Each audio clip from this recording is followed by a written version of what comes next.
Welcome to Beauty and the Gi, the podcast about Jiu-Jitsu and so much more. I'm Jen Eads, a blue belt full of curiosity and questions about all the things Jiu-Jitsu. And I'm AJ Klingerman, a Brazilian Jiu-Jitsu black belt, obsessed with Jiu-Jitsu. And apparently we have listeners that have questions. Yes. So this episode, we'll just call this episode IBJJF 101. Oh, I liked my IBJJF rules, regulations, and expectations. Oh, that's good too. We can have two names for an episode if we want. Why not? Yeah, it's our podcast. Exactly. We need like a subtitle. Yes, we do. Okay, there we have it. There we go. So we'll do much better in Google search now with all of the words. Yes. So everybody's going to hear this podcast. We better be on our game. Okay. All right. So this was actually inspired by a listener. Yes. Cheyenne had sent me a message asking lots of questions about the Federation and what to expect and that kind of stuff. And then with a PS, please. Oh, then you have to do exactly. Please do an episode on this. And said that she would share it with all her teammates because they're, wanting to do IBJJF for the first time and feel very intimidated and overwhelmed by that.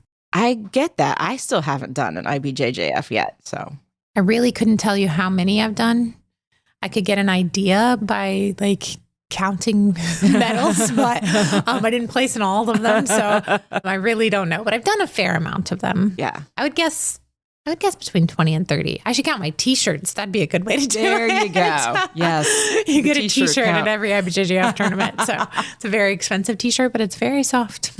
Well, there you go. There's the first important detail. Exactly. You get a t-shirt. You get a t-shirt. It's important. What else do we need to know? Okay. So one, you have to have a membership card. Okay. How do we get that? We should put a link in the show notes for that. You go on the Federation website and you click membership and, you can fill it out there. But you do have to have a second degree or higher black belt that is in IBJJF, that is IBJJF certified. Okay. Sign off for you because you have to have a team. You have to basically have somebody that says, yes, you are this belt. Okay. If you do not have that, you need to find a way to connect with someone who does. When this first became a rule, I don't know how long ago, a very long time, maybe, a decade or more, we were able to just go through the list and look at every second degree black belt. At the time, it was 2 pages worth. Mm-hmm. Now that's, endless, but you do have to have some kind of connection with somebody who will sign off on your paperwork. Good to know. So that's the first step. Okay. Get that thing done in plenty of time because especially if you're looking for someone to sign off on you, you need it done in plenty of time to be able to register for the tournament. A great deal of tournaments will close early, a lot of the opens especially, because they have a capacity. So don't think you're going to wait till the last minute to make a decision because potentially it'll close. And I've seen that so many times where people book their flights and their hotels, but they don't register. Oh, no. Yeah. Register first. Okay. Flights and hotels can come later. Register first. When you're registering, you're going to register, obviously, as your belt. White belts cannot do no-gi. Blue belts and above can. So your belt, your rank, your age division. So there's adult, juniors, masters. Okay. And masters goes up to master 7. Where does master start? Where does adult and in master start? Yep. Master starts at the year you turn 30. Okay. So your birthday could be December 31st of this year, but you're turning 30. You can do masters this year. Okay. So it's the year you turn that age. Now, that doesn't mean you have to do masters. You can always go down in age. You can never go up. So you'll register by rank, age, and weight. Weight is important because the Federation is super big on you being on weight. Yeah. You will weigh in your uniform, whether that's gi or no gi, moments before you compete. So do not pick an aspirational weight class. It's not like they're going to just put you in the division above you if you miss weight. So the very first time we ever did a Federation tournament was in 2009. We did New York Pans. And one of my guys, Chris, missed weight by like 0.5. Oh, no. So, you know, I mean, we've spent hundreds of dollars on this trip, traveling and hotel and obviously registration fee and all of that. But it was our first one. So we didn't know that you get one shot. Okay. You step on the scale. If you're even 0.1 over, that's it. You're disqualified. No second chances. With that said, there is a test scale outside of weigh-ins. You can always test your weight and see, you know, if you need to cut. Okay. Mm-hmm. But the point is, do not pick an aspirational weight. Yeah. Compete at your weight. If you drop a lot of weight between the time you register and almost competition time, you can adjust that by the cutoff date. Okay. But having to cut weight for a tournament when you don't have time to rehydrate can be tough. Let's talk about uniform requirements a little bit. For gi, you can only wear black, white, or royal blue gis. No navy, which is sad because my navy gi is my favorite. Yeah. And obviously no crazy colors. But one of those three, that's it. It cannot be torn up or frayed. It does have to be a decently pristine gi. So my advice in that is have a competition gi and only wear it like a couple weeks leading up to competition, or have one like it to wear. But I think it's very helpful to train a few times in the gi you're going to compete in, because every gi feels a little different. Oh, yeah. So if you can afford that, like that's obviously a luxury, Yeah. But if you can afford it, have a gi that you don't wear every day, but rather keep for competitions. Patching is very specific. We should also put a link to that in the show notes because you have to see the picture. I cannot explain where all the patches are allowed to go. Like the one on your shin has to be like 6 centimeters above the bottom or something like that. I don't remember anymore, but my seamstress knows. That's good. Yeah, so she knows exactly where to put all the patches, which is helpful. But yeah, it's very specific. Your gi also has to fit like loose enough. Okay. You can't have really high water pants. Your sleeves have to come down to your hands. They will stick a thing.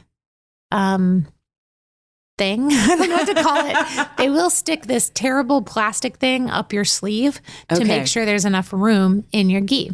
Okay. You can now get those on Amazon. I don't suggest the individual person to have one. I suggest every school owner have one. They're like $85 or something ridiculous for this piece of plastic. They probably 3D printed or something, you know, for a few cents. But yeah, so you do need to have, or you will have that done to you. So if you're not sure, having one of those on hand is helpful. Mother trucker. Well, it looks like the Cisco truck has pulled up right outside the door and is joining us for the podcast. Yes. So if you hear that in the background, that's what that is. Yeah, we're sorry, but you got a podcast, right? Exactly. So let's talk about the belt requirements. Yes. So you do have to have a pristine belt. Like it cannot have fray, it cannot have wear, and it has to be long enough. So if you have one of those belts where just barely your little black bar sticks out, that's not it. That little device I talked about a second ago that they stick up your arms also has the measurement on it for the belt. Okay. So it's helpful in multiple ways. I've had to tighten my belt up so that it's a little longer. And then when I get to the table, I just put it back how I want it. And I've had to loosen my belt up. Oh, wow. And then tie it back how I want it when I get to the table. But sometimes they're very specific about that checkpoint and making sure your gi is exactly how it's supposed to be. Women can wear rash guards under their gis, and it doesn't matter what the rash guard is. Or you can wear sports bras. Sports bras almost got banned a while back. I think just, there's a risk. Yeah, there is. Definitely seen some boobs at the IBJJF. But you can wear that. Guys are not allowed to wear a rash guard underneath. Also, another rule is like the type of underwear. Like technically you're not allowed to wear a thong underneath your gi. Okay. It never even occurred to me. It's so silly. It's so silly. Basically they're saying like, if your pants get pulled down, yeah, they don't want to see your butt. But typically based on every guy I've ever seen get their pants pulled down, the underwear also gets pulled down. I'm seeing your butt anyway. Yeah. So, so those are some of the like rules around what you're supposed to wear. One other thing about the gi is that your spats cannot come down past your gi pants. Good to know. So you either have to wear shorts or like capri pants or something, but you cannot see the ankles of your spats under your gi. What about like a singlet or something? Like, is that okay?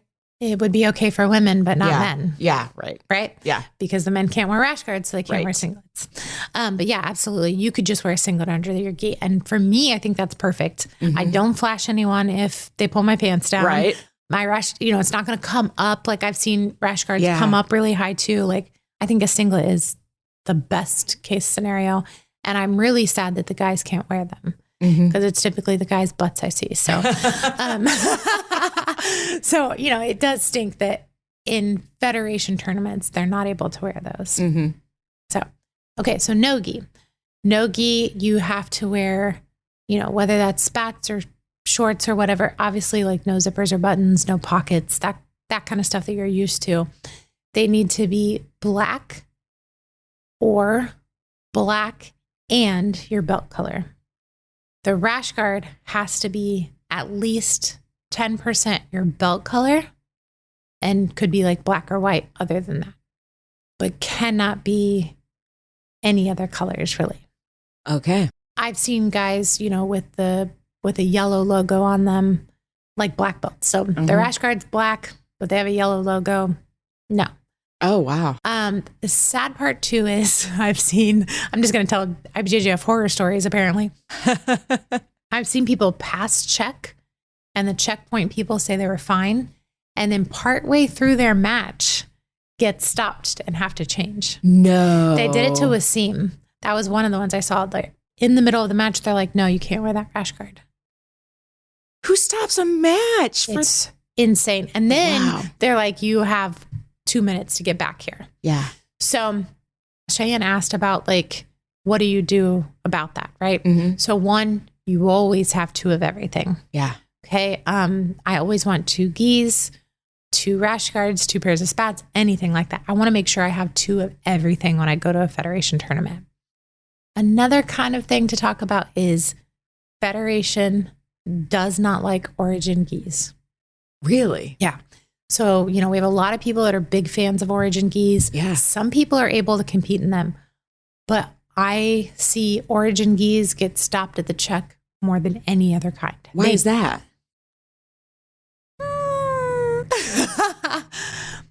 I think that's kind of I don't know. They just don't like the company. The company is very proud of being American made and American Jiu-Jitsu type company. And I think there's some animosity there between the Federation and Origin. Interesting. Yeah. Yeah. So you can try it. You can bring an Origin gi, especially if it's one of the kinds that Origin says, because Origin will tell you these are Federation acceptable because Origin's worked their butt off to make sure to make gis that you can wear at the Federation, but always bring a backup that is not an Origin gi because they'll find a reason. Wow. Yeah. But yeah, so that's the best thing to do about the like fear of getting your gi, being told that gi is not appropriate is to have a backup. Mm-hmm. Good to know. Yeah. And I've certainly seen people like take their gi pants off and hand them to somebody else. Like just like in the bullpen, like, here you go, take my pants. Like, yeah. Which brings us to another thing. You cannot have mismatch top and bottom. Okay. And I'm not just talking about color. Mm-hmm. Like even if they're both black, they both have to be Fuji. They both have to be Kings. They both have to be whatever. It has to be a matching set gi. So I think they're so particular about all of this just for the look of it. Yeah, like they want it to look professional. They want good video, good pictures, all of that. So yes, it feels scary and overwhelming, and but it's really not that bad. I don't think I've ever had a gi. Where's wood? I want to knock on wood. I don't think I've ever had a gi that didn't pass, but I've seen lots of people who have. Yeah. So, if you just make sure that you're wearing a gi without fray and that, all of that, you're probably going to be good. So I'm scaring you because I want you to be prepared. Yeah, for sure. But also be confident in that, it's going to be good. Okay. There you have it. Yeah. That's a lot just on the gis. It is. Uniform is a big thing. Another thing for expectations around the federation is that you need to be in the bullpen. So the bullpen is just like a gated area that you need to be in an hour before your match is supposed to start. The great thing about the federation is you can always watch how things are updating. Mm-hmm. Okay. So, on the app, you can see the order of the fights on each mat and you can tell, okay, I'm 10th, in 10 more fights, it's me, or in 30 more fights, it's me, or whatever. They are very good about showing that. And they're very good about if they're running ahead, you can see that, which is very helpful. I think Nashville Open last time, Justin had run to the airport, I think to take his girlfriend back to the airport. And we were like, you're up in 5 matches. Whoa. So, he thought he had time, but then they were running so far ahead that he, really had to haul to get there. He did make it, but that can be kind of risky. So watch the time. If you don't go till later, make sure you're constantly checking it to see if it's changed any. Mm-hmm. So basically an hour before you're supposed to be in the bullpen, that's where the test scale is too. So I assume you already went and checked that out. And then when you hit the board, so there's a video monitor there that shows the next 5 matches on every mat. When your name is on the board, you can check in. So that's how long you have between actual weigh-in and going. Okay. So that's those 5 matches or whatever. Then you weigh in, they check your gi, and now you're in the hole, basically. I just want to, Cheyenne had a lot of questions, so I'm really going into a lot of detail about what to expect for this. But there are table runners. They all have vests on with their mat number on them. They will come and get you. Okay, so they're going to call you and your opponent, and they're going to walk you to your table. You need to keep your shoes on the whole time. If you take your shoes off before you're on the mat, then you could get DQ'd. Good to know. Yep. When they take you to your mat, when you hand your ID to the table, because they're going to use that as they're keeping score and everything. Mm-hmm. And one person will probably get a ankle sweatband, and one will, if it's a gi, then you get a belt to help with scoring. Yeah. That happens at a lot of tournaments. That's normal. When it's your turn, the ref will call you out to the mat. Do not get on the mat before the ref calls you. You will bow and then go out to the ref. You shake the ref's hand. You shake your opponent's hand. Okay. Now, when the ref starts the match, you get to decide whether you're shaking your opponent's hand again or not. Some people do, probably out of habit more than anything. Mm-hmm. Some people don't. Be prepared for the ones that don't. Yeah. Right? Because they're coming after you immediately. Yeah. Which is fine. You already shook hands. Yeah. Right? So that's something you'll have to decide for yourself. You're going to listen for some things like mata means stop. Kambach means go. Okay, so you're kind of listening for those Portuguese words. If the ref stops you to fix your gi, because if it's, your belts come off or something like that, you need to turn your back to the referee to fix your gi. That's a respect thing, I guess. And you cannot take more than 20 seconds. Take more than 20 seconds, then they can penalize you for stalling. Okay. Okay, so it's a quick fix it, get back to it. Yeah. It's not supposed to be a break. Mm-hmm. Okay. When the match is over, the ref will raise a hand. Again, you shake your opponent's hand, you shake the ref's hand, and you leave and make sure to pick up your ID. Yes. Okay, so where is your coach during this time? Typically, most tournaments are set up that the tables are in the middle of the mats. So there's mats on either side and the tables are back to each other. And then your coach is on the other side of the fence opposite the table. Okay. So, different locations offer different abilities to coach. At Worlds, there's 2 barriers and only black belts can go in between the 2. So if you don't have a black belt coach, you are 2 barriers and a person away from being able to coach your students. You better be loud. Mm-hmm. At PANS, they only allow black belts on the floor. So if you don't have a black belt coach, you are up in the stands trying to coach. Wow. Yeah. So it can be very difficult. This is why it's very helpful to have a black belt with you if possible. Mm-hmm. And with that said, like if I'm not competing and I'm not coaching at the time, ask me. I'll be happy to coach you. I may not know your game, but I will be happy to be like, you've got to go, you've got to pass, you've got to, like this is how much time you have. You got your 2, like whatever. Yeah. I'm happy to coach you, once I get my voice back, which hopefully will be soon. As of this podcast, which we are recording early, I've had surgery. So when this podcast comes out, because we're recording it before my surgery, but I will have had surgery and hopefully get my voice back. Yay. And be able to coach everyone. Yay. So do you have any other questions? Because you've never been to a federation. So like what types of things do you think people might ask about? I don't know. I learned a lot in this episode. Great.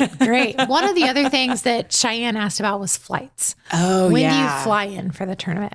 Some of them can be really hard because multi-day tournaments, PANS, Worlds, those kind that are going to be like Wednesday, Thursday, Friday, Saturday, they'll give you a pre-schedule, which means purple belts might compete Friday, Saturday, Sunday. Yeah. Not helpful. Not super helpful. Yeah. Okay, good. I just don't do Thursday. That's, we've narrowed it down. So you definitely want to make sure you're flying in at least a day before, probably before the tournament even starts, unless you know for sure. And then leaving, that's a tough one. I've had so many times where students have booked a flight and then they find out they compete that day. Oh. And so then they have to change their flights so that they can compete.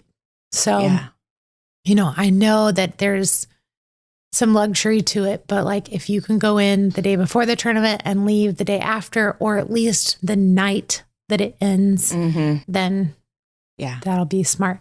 Okay. Yeah. Well, I hope you answered some questions. Yeah, I think so. I have a couple just other things to like bring with you. Things like nail clippers. They're obviously going to check your fingernails and toenails. Food, bring snacks, bring lots of water, bring caffeine. Can you drink water in the bullpen? Yes. Okay. Yeah, you can snack and drink and everything. So once you weigh in, you can do that. That's just fine. Headphones. Yeah. Typically, I would suggest like a lanyard with a like sleeve to put your ID in. That's so much easier than trying to keep an ID in your gi. Yeah. So like having that around your neck is super helpful. At like Worlds and stuff, they're going to give you a lanyard with your free t-shirt. Nice. But typically like, I think that's a really good idea of something to have. Yeah. Like we did talk about extra of everything. Scissors, if you can, like if you just took a carry-on, then that's not possible. But I've had people need scissors multiple times.